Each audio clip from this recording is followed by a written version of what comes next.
Tommy was a very ambitious and hardworking union engineer, member of the operating engineers from the same union that I was a member of as well. He was driving to work one day. It was very early in the morning, and it was there was some inclement weather. He made a left-hand turn in front of a truck that was coming the opposite direction. That truck was going actually close to, if not a mile per hour or two above the speed limit at the time. The truck struck him right at the side as he was making the left-hand turn and pushed him all the way back to an overpass, which was approximately 350 feet, 400 feet from where the initial contact occurred. I managed to find out that he was at a hospital that I could get to very quickly. I was stunned to see him in the shape that he was in. He had a shunt in his head. He had a drainage tube that was drilled into his forehead, a number of bones, and had done some significant damage otherwise. But what was most worrisome and bothersome was his brain and the fact that he was in a coma. It was not a medically induced coma.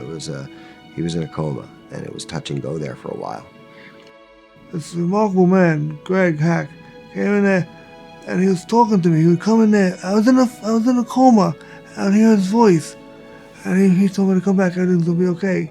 And I saw how grateful and how remarkable and how careful Greg Hack and Mike Rose took care of me, and they didn't want to come back anymore because two people who I haven't even met were willing to fight so hard for me. Most cases take years to resolve, and some cases take a lot more effort and hands-on attention. Obviously, we had some real problems with this case. Tommy was driving a vehicle that made a left-hand turn in front of a 18-wheeler that was going the speed limit. Only after we found the New York State CDL licensing book did we figure out that in inclement weather, a commercial truck driver, is required to drive only 2/3 the posted speed limit. Therein lied the liability for Tommy's case. But over the next few years of litigating his case, I became quite close to Tommy and his family. Yeah, it's almost impossible not to form a bond with some people, especially when they're trusting you with handling something that's one of the most important aspects, or one of the most important things that'll happen to them in their lives. They're trusting you at a time when they're at their lowest point and they need your help.